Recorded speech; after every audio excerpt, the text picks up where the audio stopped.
Update. I'm tired of my ex-husband's wife wanting to be my friend just because he cheated on us both. Original post. I don't understand why I'm in this situation, and honestly, I'm frustrated because even my own family tells me I'm the bad one here. I just need to vent. I don't need advice or people saying, do this, you should tell her this, or I would write her this. Over 17 years ago, my ex-husband cheated on me with a woman I didn't know, but she knew who I was. He left me for her when our only daughter was a baby, and I just moved on with my life. I wasn't going to fight for a man who made immature decisions without thinking of the consequences. He married that woman and I focused on having a healthy co-parenting relationship for my daughter. He never showed any remorse, even telling me that our relationship was a mistake and that the other woman was the love of his life. That helped me see he's not someone I want or need in my life. Now he's cheated on her, and for some reason, this woman, who's always had a cold, distant relationship with me, is trying to talk to me every day. I found out about his infidelity through my daughter, who wasn't affected by it, so I didn't give it much thought. My only concern was whether he'd still be able to have our daughter over on the weekends like usual. But his wife has started sending me messages explaining what happened, even though I never asked her. In the past, I only reached out to her if he didn't answer a question about our daughter. It's obvious she needs someone to talk to, but even when I respond briefly, she keeps sending me long voice messages about it. I get that she's going through something, but why come to me? I don't want to be rude, but I really don't care about how she or he feels. In one of her messages, she said, "You know how I feel now." And yes, maybe I do, but that was 17 years ago. It's not the same. To be completely honest, she can't compare her situation to mine at all. I was a new mom when my husband told me he'd been cheating because I was boring in bed and didn't appreciate him. She, on the other hand, knew he was unfaithful when she married him, so it's not quite the same situation. I've tried ignoring her, but when I bring it up with my family or friends, almost all of them say things like, "Oh, but she must feel lonely. She wasn't to blame for being the other woman. You should be more empathetic." Or my favorite, "She needs someone to talk to." They're basically telling me it's my responsibility as a feminist to support her. I get that she's not to blame for him being a cheater, but as a full-grown adult, she chose to marry a man she knew had cheated with her while his wife was pregnant. So why should I now feel obligated to be her support system? When she had a choice to do the right thing, she didn't. So why is it suddenly my duty to be her friend? It doesn't make sense, and the women around me keep insisting I should feel empathy for her. She and he knew exactly what they were getting into, and I don't see why I need to be her free therapist. Being cheated on isn't my whole personality, and I don't want to talk about it with her 24/7. I'm just going to keep ignoring her because, frankly, I don't care how she feels, even if that makes me a bad feminist for not empathizing. Edit? No, I can't block her because she still lives with him, and I need to have her contact info in case of an emergency with my daughter. Honestly, it's strange how many people are commenting and messaging me about what I should say to her or even drafting messages for me. I'm sorry, but I'm not going to use words from strangers who don't know me, my feelings, or the full situation. It feels like people are projecting their own issues onto my post. Now for the top comments before reading the update. Personally, I just find your family really weird. Just from the title, the situation seemed so absurd that it made me laugh. You don't owe her anything. Tell her to find a therapist because you don't care. My mother was someone's lover, so she has the mentality of, you can't judge the lives of others. It wasn't her fault to fall in love. So that's kind of the way she and my siblings think. I'd be brutally honest with her, just like you were in the post. You're absolutely right. You can't compare your situation from 17 years ago to hers now. She knew exactly what she was getting into, and now she has to lie in the bed she made. You're not her therapist, and honestly, she shares the blame for sleeping with a married man, knowing his wife was carrying his child. As for your family, I don't even know how to describe it. Your mom justifying her own actions like that? Ew. At one point, I thought about being totally honest, but then I thought that would only bring unnecessary problems if they get back together because it seems like it. I just answer things like, "What a shame," or downcast face with sweat emoji. And she sends me audios of more than 2 minutes that I don't usually listen to because I don't care. Something very similar just happened to me. My abusive ex's new wife had a breakdown and left him, then showed up at my door wanting to hang out. We've always had a polite but distant relationship. Luckily, I was out of town and told her we could hang out when I got back. Truth is, I don't want to hang out with her, and I definitely don't want to rehash all the crap he put me through. I'm in no mood to be back in that space. Plus, there's the whole issue of her putting up with it for so long. She dealt with way more than I did, but my family seems to think that staying together through abuse is somehow an accomplishment. Anyway, I just humored her and kept flaking until she left me alone. That was years ago for me. I'm over it. I don't want to go back, and I don't want to hear about what she went through. I've already heard enough from my kids. My family had the same reaction. They used to say that in the end, my ex and his wife were really soulmates, just because they were together for 17 years. Now for the update 2 weeks later. Hi, it's been a while since I posted, and I just want to give a little update for those who are concerned. First of all, a bit of background. My mother had a long-term affair while I was a teenager and well into my adulthood. Their relationship lasted for years until he died, and I don't think his wife ever found out. That's why my mother tries to manipulate me into not judging my ex's wife, saying things like, no one chooses who they fall in love with. She sees herself in that woman, which is why she's always said that my ex-husband and his lover, now his wife, are soulmates, and that I shouldn't stand in the way. I was very young at the time, and my mother was the only person I could turn to for a bit of support. Narcissists always prey on the vulnerable, and she took full advantage. Now, I have limited contact with her, though my daughter does spend time with my family. As for my friends, and opinions about the other woman vary. Many believe it's misogynistic to judge them because they're single women and it's the man who should be blamed, and we should show solidarity with other women. I usually agree with that perspective, but not in this case. I can feel empathy when the woman didn't know or was a minor being groomed. But here, I have no pity. She knew exactly what she was doing. Women can also choose to be mean and cruel. We're not weak, and my ex's wife is fully accountable for her choices. I know that explanation might be unnecessary, but some people didn't understand my family's or friends' behavior. And honestly, it feels good to vent. So a few days ago, I actually confronted my ex's wife. I'd had an incredibly stressful day, and seeing her messages pop up on WhatsApp pushed me over the edge. I sent her a voice message, telling her I'm not interested in her life or her suffering. I said I'm not her friend, nor do I want to be. She never apologized for her actions, and now she expects me to join her support group for women cheated on by my ex? I let her know that she walked into this with full knowledge of who he was. Knowing he'd already cheated on the mother of his child, she married him anyway, believing she'd be different. I'd love to post that audio here. It was 5 full minutes of catharsis, telling her exactly how I felt.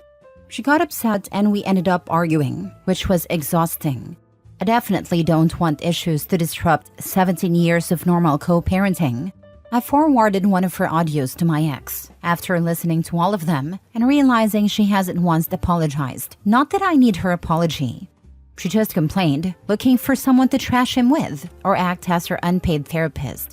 I told my ex to tell his wife to back off and find a real therapist. He apologized and said they're both working on their marriage, so she's still dealing with anger and insecurity, obviously. Since I went through the same thing, he said she thought we could share the pain. I told him I'm not her friend, and this affects our co-parenting, so he needs to make sure she respects my boundaries. He reluctantly agreed to talk to her, and for the past 3 days, I haven't received any messages from her, aside from one today letting me know my daughter was sleeping over there. So it seems like it worked.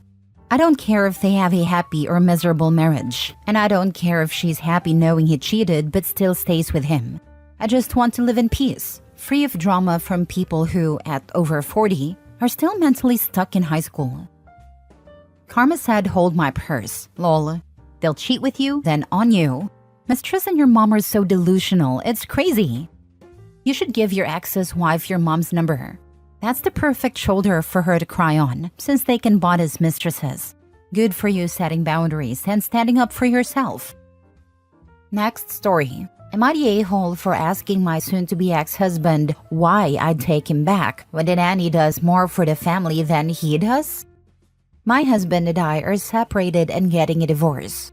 We have a 3-year-old and an 8-year-old. He owns his own business and told me he'd be home by 5:30 to 6 every night. I get home around 6 to 6:30, so I didn't think anything of him always being home before me. I had our 3-year-old in extended daycare and our 8-year-old in our school's after-school program thinking he was working.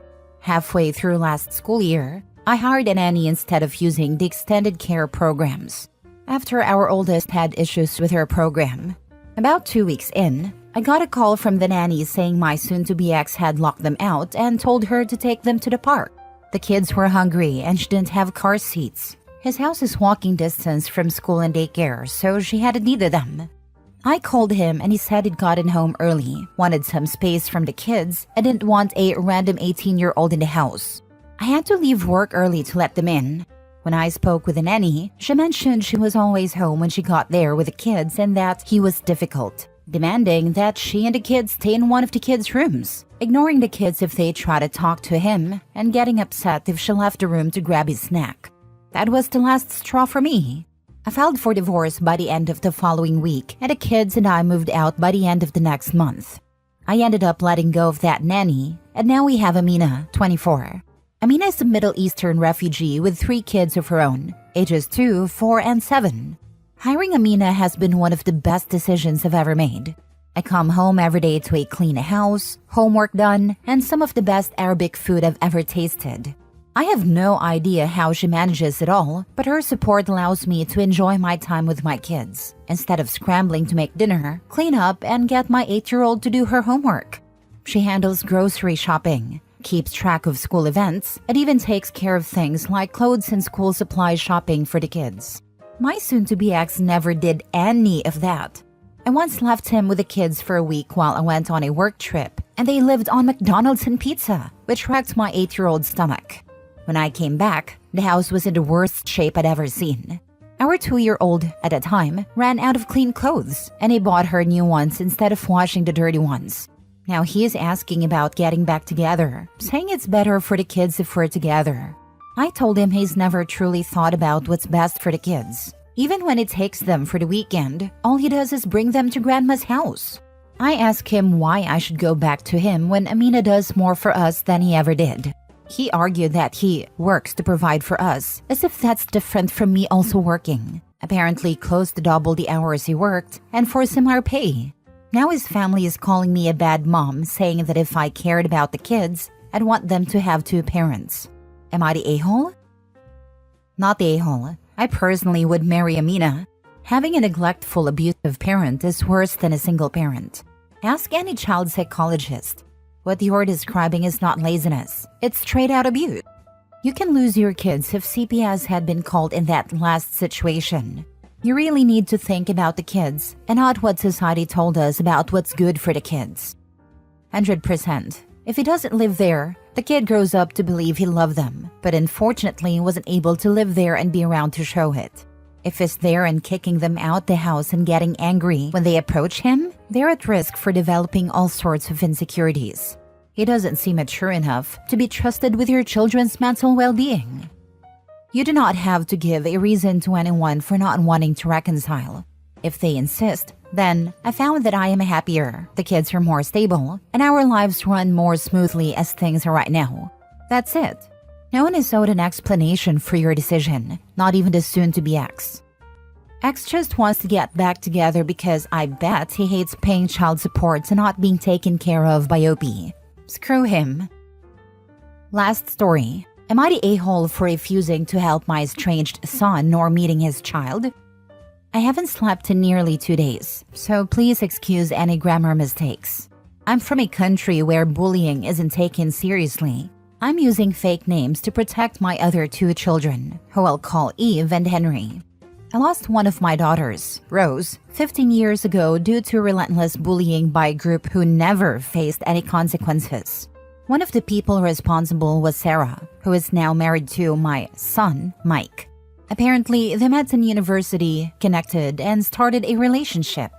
A former classmate sent a video of them on a date to Eve. When we confronted Mike, he broke down saying Sarah was sorry and gave a million excuses. He even said that Rose made her own decision and that we couldn't blame Sarah. He added that if we try to make him choose, he would choose Sarah. I told him he didn't need to choose because from that day on, I had 2 dead children and that he should never contact me again. His father and siblings did the same. The only family members who didn't cut him off were his aunt and cousin. Over the years, they tried to reach out with apologies, wedding invitations, and even pictures of their son. I thought Mike understood when he wasn't notified until 2 weeks after his father's funeral. But 2 days ago, he showed up at Henry's workplace to tell him that his wife, Sarah, has terminal cancer and that he needs me because he can't handle it all on his own.